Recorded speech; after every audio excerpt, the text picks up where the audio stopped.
In this video, we're going to do a brief review of most of the important topics from Semester 1, especially the pronunciation and grammatical topics.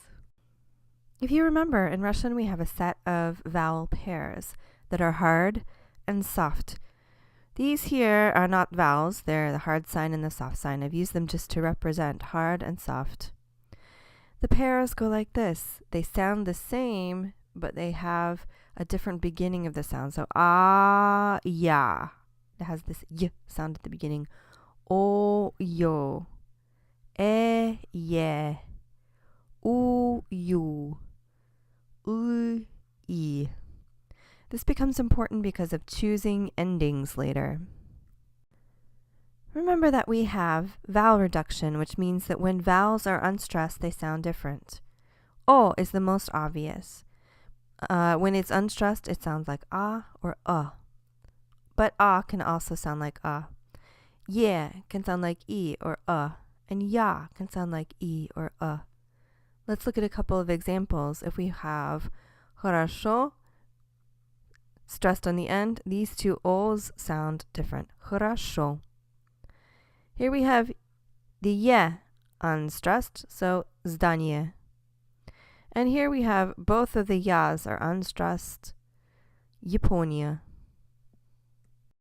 We have a couple of important spelling rules. After k, g, h, those are the ones in your throat, and ch, j, sh, sh, we cannot write uy. Instead, I. And here's some examples of that. Русский, хороший. After these letters can't have uy, so we use I instead. And after sh, sh, j, ch, ts, no unstressed o. This spelling rule is much less common than the first one here, the 7-letter one. But we've seen one notable example for sure. Хорошая, since it's stressed here. Instead of oh yeah in the neuter, it'll be yeah. A quick review of our pronouns. This column here is the first person. This is the second, and this is the third, and then here we have singular, and here we have plural. Say them through, just to remember them. Я, ты, он, она, оно, мы, вы, они. And of course, remember the difference between ты and вы. Ты, singular, informal. We, plural, formal. Russian gives its nouns gender. Fortunately, it's pretty easy to tell by looking at a noun, for the most part, what gender it is. If it's ending in a consonant, it's most likely masculine. If it ends in a or ya, feminine. If it ends in a mjaki znak, it could be either masculine or feminine. And this is the rare instance in which you have to memorize it. Neuter nouns end in o, ye, and yo. And then sometimes there are some foreign indeclinable words. If it's a word that came from another language and doesn't really follow the rules of Russian gender. So for example, taksi. It doesn't end in one of these. So that will be considered a foreign indeclinable word, and it will be neuter and just stay the same.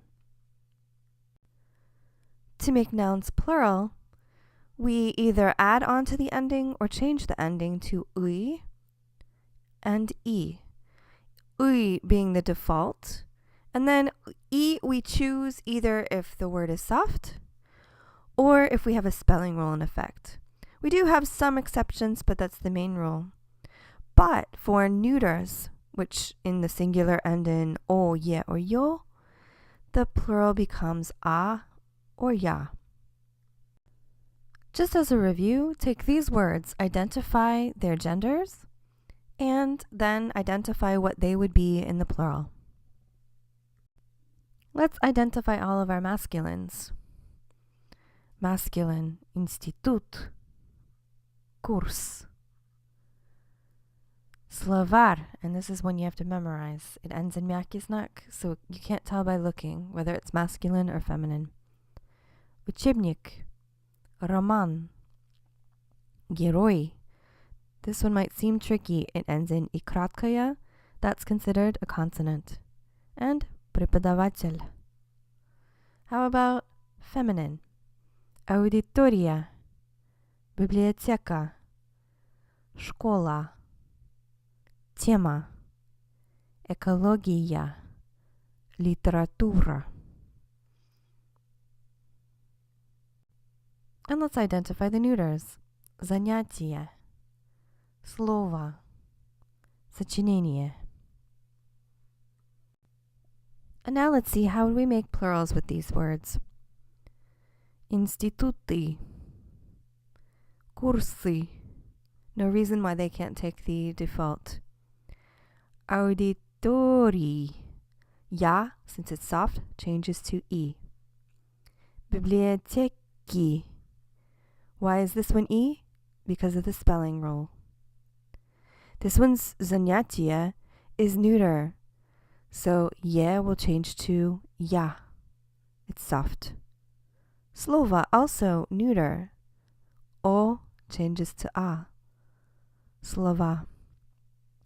Школа becomes школы. No reason why it can't take the default. Словарь, словари. And then we don't need the soft sign because the E is soft. Учебники. Spelling rule. Романы. Default. Сочинения. Neuter. Темы. Экологии. Литературы. Although that's rare to have that in the plural. Герои. И краткая is a soft consonant. Преподаватели. Remember that when adjectives are describing nouns, they also follow the gender of the noun. So when you have an adjective describing a masculine noun, it has the ending ui, I, or oi. Ending in a consonant, which follows the pattern of masculine, ending in a consonant. Feminine, again following the pattern, a, ya, or ya, ya. Neuter is o, ye, or ye, ye. And plural, uye, iye. Possessives in many ways are similar to adjectives. They follow the same kind of pattern. And remember here we have pronoun. The pronoun is ya, I, right? Whereas the possessive is moi, maya, mayo, mai. Ты follows a very similar pattern. So you versus your, твой, твоя, твое, твои. Он, она, оно, he, she, and it. And remember that on and ana can also be it. They're possessives, his, hers, its, его, ее, его. And these don't change according to gender, as opposed to мой and твой. With мы, we have we, whereas наш is ours. Наш, наша, наше, наши. And we rhymes with мы. Ваш, ваша, ваше, ваши. And then они, they versus их, their. And ich, like его, ее, doesn't change according to gender. Let's put these nouns together with some of these adjectives and possessives. So let's try just putting them in order. If we have institut, let's say my institute. His with kurs.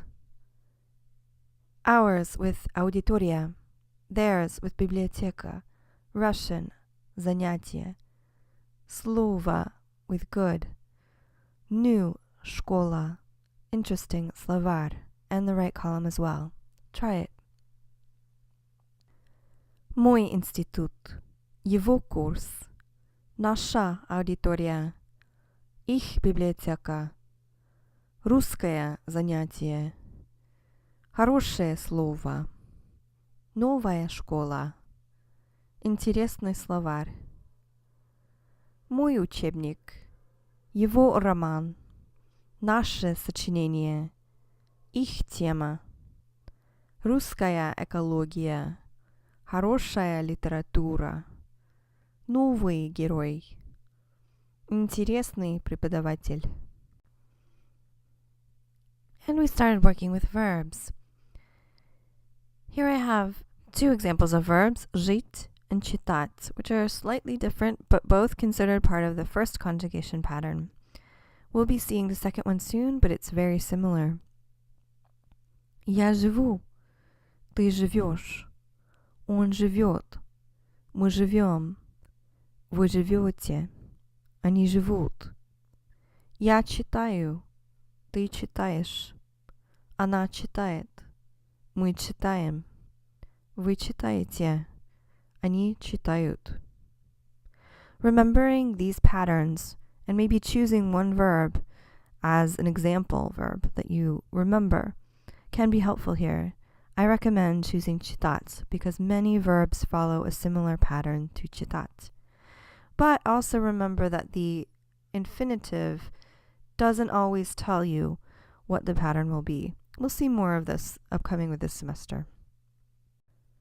And finally, an important topic is the idea of case, and specifically accusative case.